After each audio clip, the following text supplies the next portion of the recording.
I'm not going to say too much about our next guest, Tina Nicholls, because she has a story to tell everybody, so I'll just let her come up here and tell her story. Seems that every time I step up to a microphone, I either have to lower it or lift it up. It's never adjusted for me, which more or less gives me a chance to kind of look around and see what you look like and whatnot. But I'm real happy to be here this evening, especially to see young people out here. Of course, I'm young myself, too. I'm not as old as what I look like.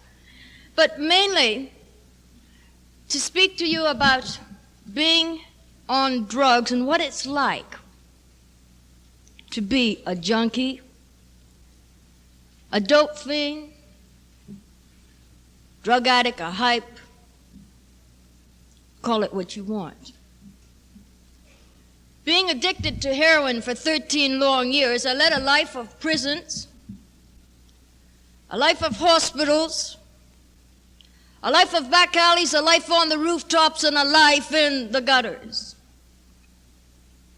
And as I've been going to various colleges and universities and high schools, I have been asked the same question, time and time and time again. Tina, why did you become a drug addict? Why did you turn to drug? Why did you turn to dope? And as I look back at the time when I was using drugs, I could not answer why I turned to drugs. Taking you back to my childhood days, because many people ask me, well, what did your mother and father think of you? What did they say when they found out that you were a dope fiend? And taking it back to my childhood days, as far as I knew, I was happy as a child. My parents came from Greece, and they settled in Montreal, Canada, where I'm from. In fact, that's where all the kidnapping is going on now. They didn't kidnap me, I'm here. And as far as I knew, I was happy.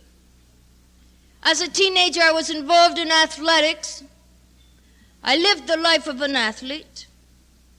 Never drank, I never smoked. It was early to bed, early to rise, no fried foods. I mean, living a strict... No, really.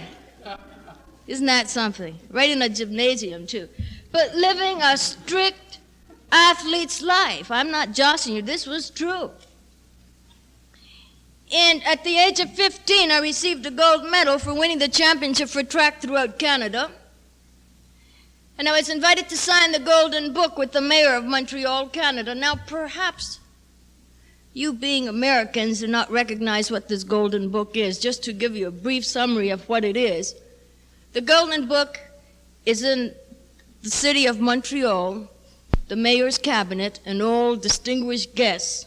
I don't know how I fit in there anyways. Such as the Queen Elizabeth. Queen Elizabeth from the Queen of England has signed this book. And guest celebrities that have passed through the city.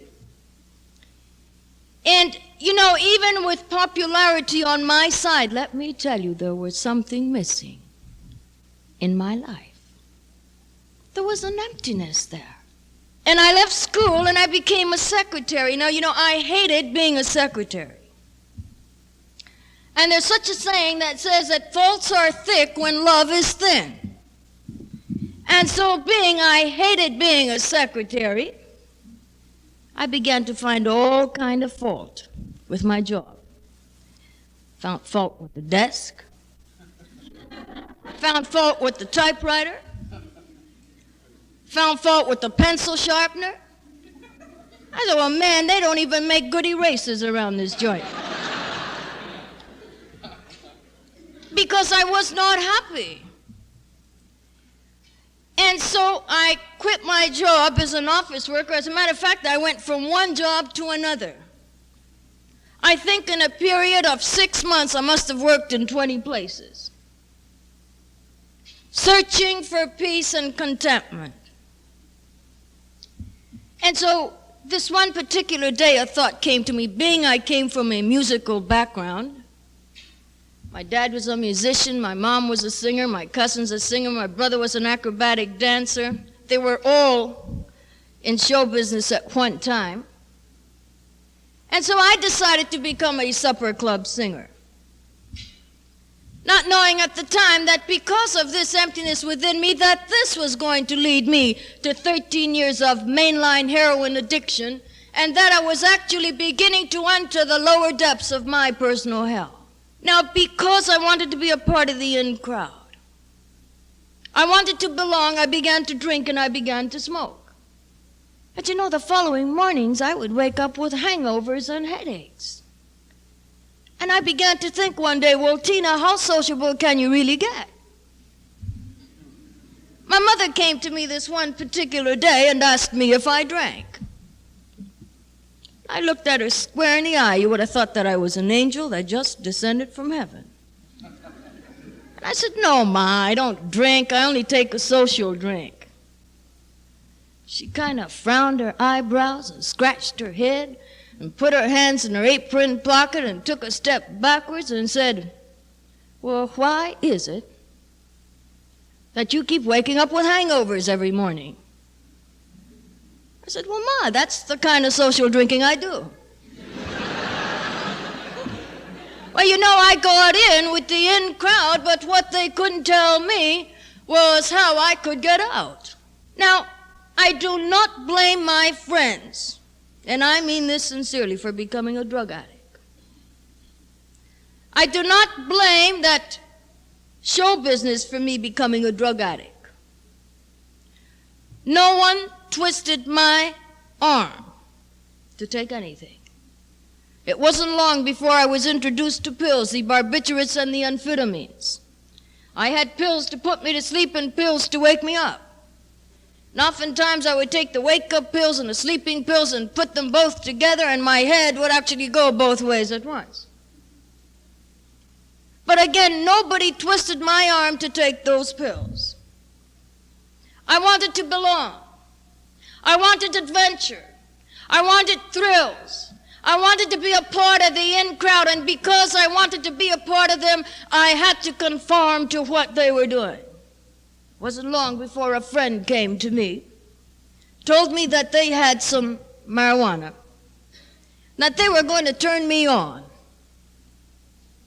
I don't know if any of you have heard this expression before, but I could see by the smiles on some of your faces that you have.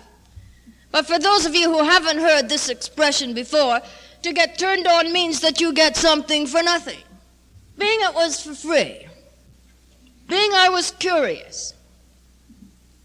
Being I was told that marijuana is harmless and you do not get addicted to marijuana physically, and this is true, and I believe in speaking the truth. But you do get addicted to marijuana psychologically, mentally, and this is called a mind habit. This is what I call it. I don't use any big, long names and terms and everything. It's a plain old mind habit, man. That's what it is. Psychologically, you depend on this drug to feel good, but yet you can't tell yourself why you feel bad. And, you know, I got turned on. Well, what they couldn't tell me was how they could turn me off. I had marijuana for breakfast, marijuana for dinner, marijuana for supper. What do you think I had for dessert? Ice cream. Just to cool it off, you dig? And it wasn't long before a friend came to me this one particular day, told me that they had some heroin and if I would like to try some. Now notice I say try some, because nobody twisted my arm to take that shot of heroin. Nobody put me up against the wall and said, okay, Greek, now you better take this or else. Nobody took me by the throat and said, okay, Tiny Tina, now you just better make this scene or else. And nobody's going to do that to you. I chose to take that shot of heroin. And I remembered saying these words as I was rolling up my sleeve. I'll never get addicted. I'll never get hooked. I'm too smart for that. It's only the straight people that get hooked. As I came back for more the following day, and you know, day by day, this drug was beginning to take complete control of my life. In the beginning, it was costing me only $5 a day. And I reached a point where it was costing me $100 a day to keep up my supply of drugs. And I would lie, cheat, steal, and connive. Now, I did things that I am not proud of as I stand here before you this evening. Stole from my own people. Stole from doctors and physicians that tried to help me. Everyone that I came in contact with, I stole from. I began to use the veins in my fingers, the veins in my hands, the veins in my feet, the veins in between my toes until the last 2 years of my life as a drug addict. I would stand before a mirror and hold my breath until the veins in my neck would protrude. And I would take a hypodermic syringe and needle and inject this drug into the veins in my neck. This is how desperate I got, because my veins had collapsed. From the continual use of them, this is what happens. And even up to this day, I do not have any visible veins whatsoever. If I needed a blood transfusion, a minor incision would have to be made. That is called a cut down. And they get to the vein from the inside. It led me to prison on 9 different occasions. Oftentimes I was put in a cell for 4, 5, and 6 days at a time. They would put me in cells where the criminally insane were kept. All there was, a mattress on the floor, a pail in the corner that served as a lavatory. And I was just left there for several days to withdraw from heroin without any medication whatsoever. It was unheard of to treat the junkie when they came in for a loitering charge. If you came in for illegal possession of drugs, you were treated for 1 day only. But all hell broke loose if you came in on a loitering charge. And your charge wasn't for drugs. You were just left in the cell. And they feared what the drug addict goes through, because it is indescribable what the drug addict goes through when they don't have this drug. The drug addict loses from 3 to 5 pounds a day because of the perspiration that they lose. Every muscle, every ligament is just being torn apart. It is similar to 2 serpents fighting beneath the skin constantly. Their eyes begin to water, their nose is running, they're yawning and sneezing, and all this is taking place at the same time, and it goes on for 72 hours. The skin of the drug addict becomes that of the skin of the turkey. It has goose pimples all over, and this is where the junkies get their term, cold turkey. After the 72-hour period, it takes the drug addict anywhere from 20 to 27 days before they're able to sleep for 4 or 5 hours straight. This is how much it affects the central nervous system.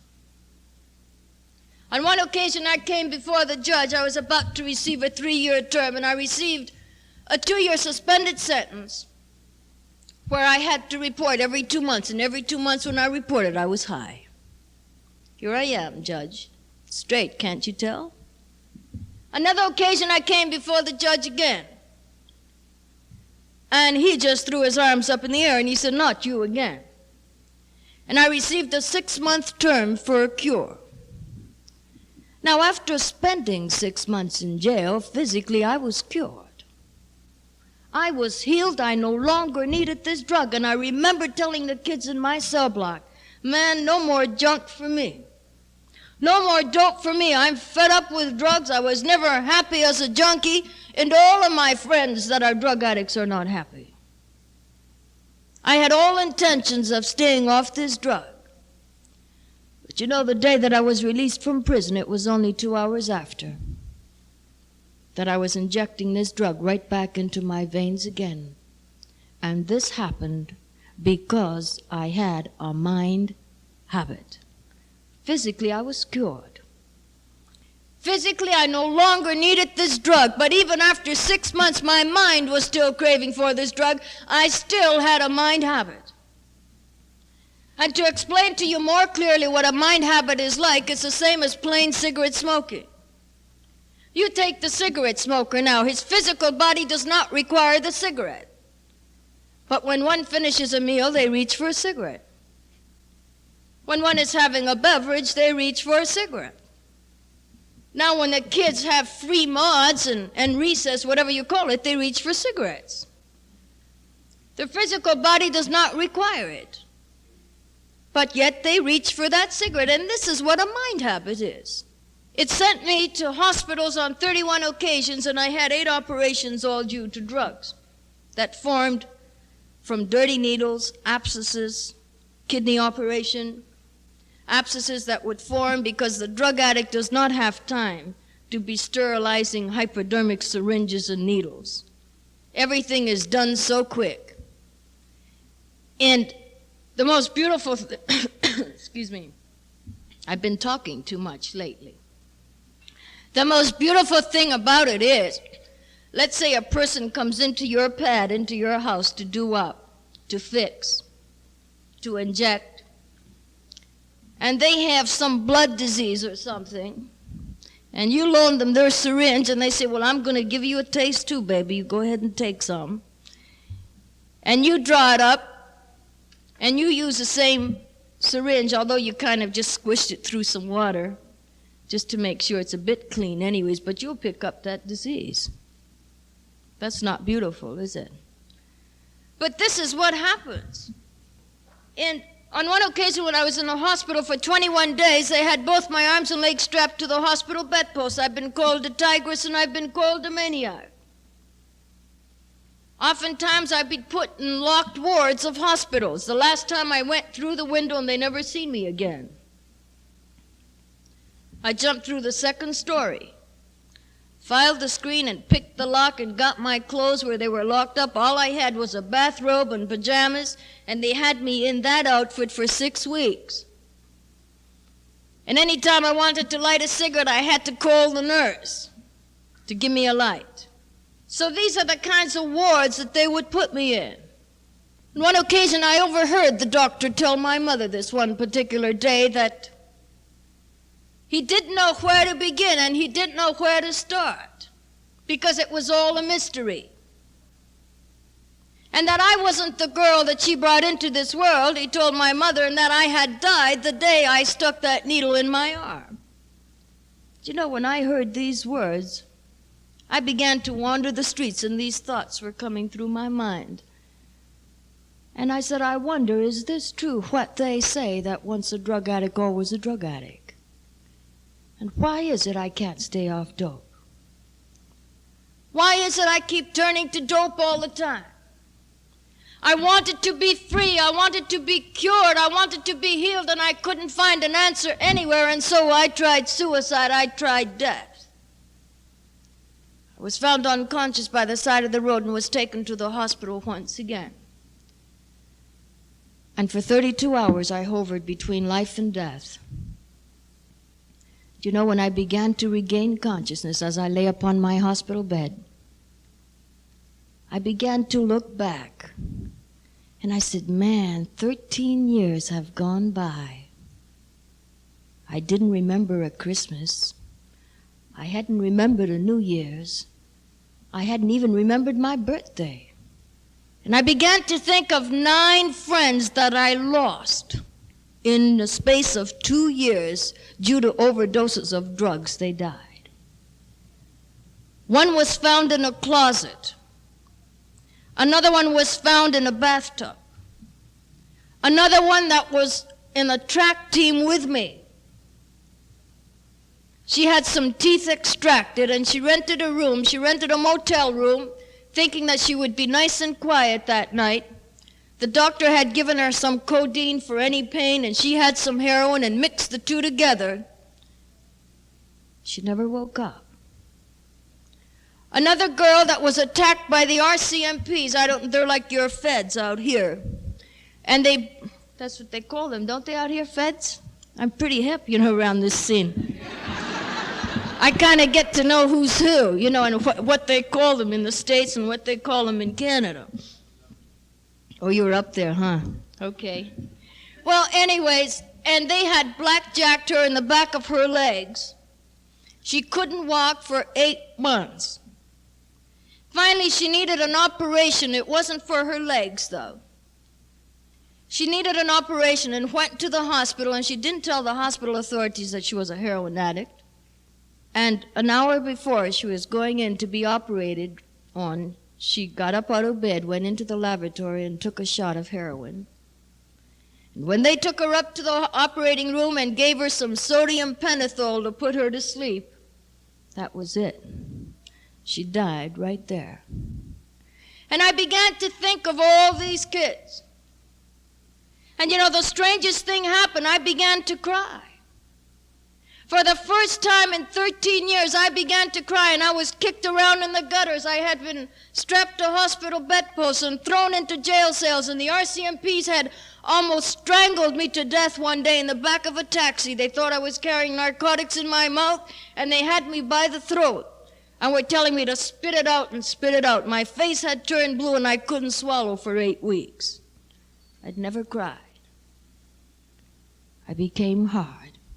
But that day, as I lay upon my hospital bed, I began to think of all these things. The kids, the friends that I lost, they were all innocent, young at one time. Some of them looked as if they were 50 years old, and they were only 28 or something when they died. And you know, the following day, out of the clear blue sky, this minister came into my room. Many of you perhaps have heard of the cross and the switchblade. I don't know if any of you have. But this minister came into my room and began to tell me that Jesus Christ could heal my broken body, my broken mind, and my broken heart. And that all I have to do is forget about myself completely and put my faith and trust in Jesus Christ, and that He would change my life 100%. I looked at this man like he had rocks in his head. I says, "Preacher, why don't you get off my back with that religion bit? I don't want to hear it. You got a lot of nerve coming into my hospital room to tell me about God, to tell me about Jesus Christ, when I don't know God, I don't know Jesus, and I don't know anybody, and I don't even want to know you because you're connected with Him." This man just smiled, and he said, "You know, Tina, if you really want to quit drugs, there's other junkies, ex-drug addicts, that are making it now. And they're living a happy life. Give us a call. We're here to help you." And after he left, I thought of what he had said, and several weeks later, I was released from the hospital. I called them up, and they came and picked me up. And that day, I was introduced to Jesus Christ. And you know, I just said these plain, simple words. Man, I didn't know what to say. I never went to church in my life. Well, yeah, I did. I was raised in a Greek school. I was raised in a Greek church. I was raised around Greek people, and it was all Greek to me anyways. But I just said these plain little words. I said, "Lord, I sure goofed. I made a mess of my life, but here I am, 89 pounds and all. Just take over my life, will ya? And forgive me for all that I've done and the harm that I've done," and so on. And do you know, from that moment on, Jesus Christ began to transform my life. You know how? By renewing my mind. And this is what needed to take place. It's not so much the physical. It was a renewal of the mind that needed to take place. This is the hang-up with the junkies. It's a renewal of the mind that needs to take place. You have to replace it with something. And you know, my need for drugs has been replaced with 3 most priceless things, and this is love, peace, and joy, and you can't buy it. It breaks my heart to see kids going off in the wrong end. Instead of developing their minds, they are blowing their minds. Go up to any kid that's turning on and tell them, why do you turn on? And they'll tell you, because it makes me feel good. And you look at them and you say, well, why do you feel bad? And they can't tell you. They'll turn on to feel good, and they can't tell you why they feel bad. I know when I first came to this center, I was told that God answers every prayer, and I was only 89 pounds. And I prayed to put on weight, and now I'm praying for him to stop. He's overdoing it. But I tell you one thing.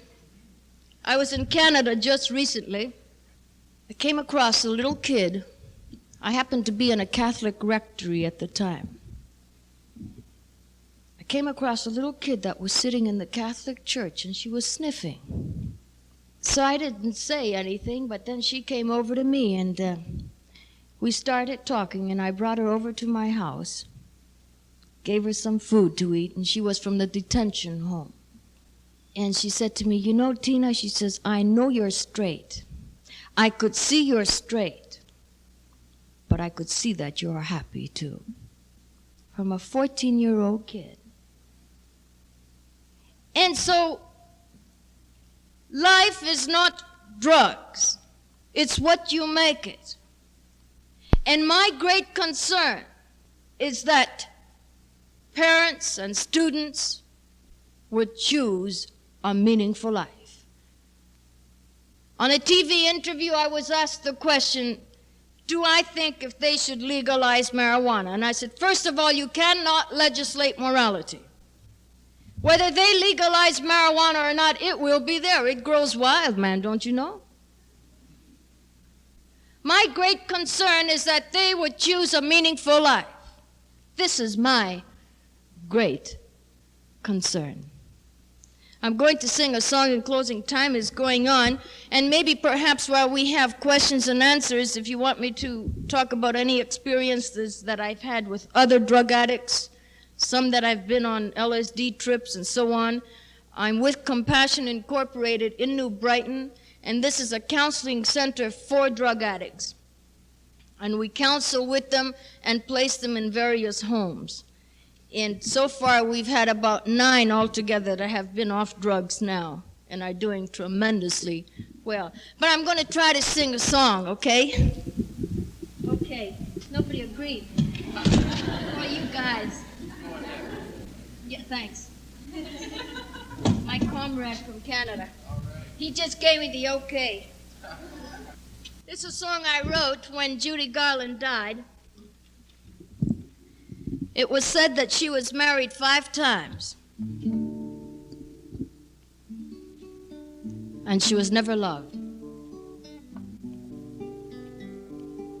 And out of her 5 husbands, her daughter Liza Minnelli had to bury her.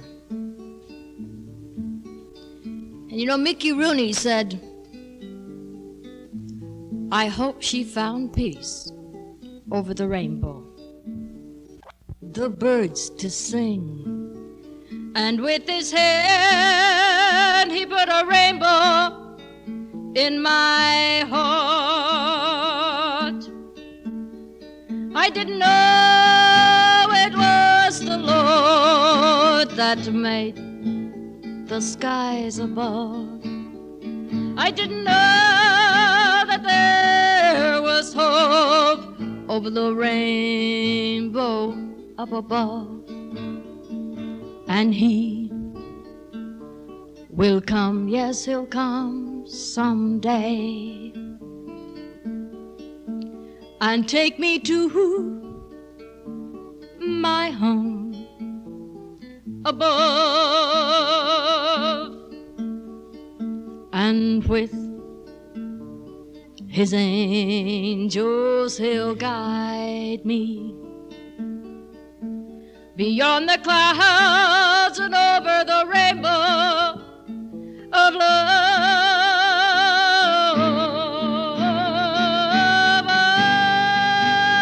I didn't know it was the Lord that made the skies above. I didn't know that there angels hope over the rainbow up above, and he will come, yes, he'll come someday and take me to my home above, and with his angels he'll guide me beyond the clouds and over the rainbow of love.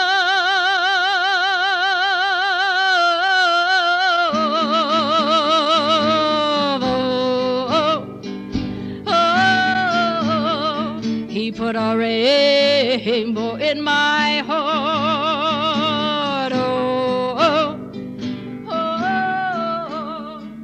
He put a rainbow in my heart.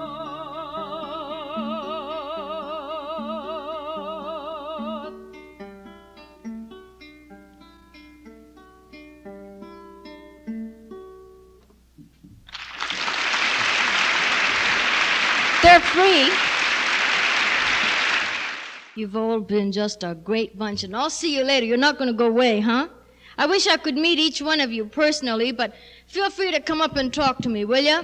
God bless you from Tiny Tina.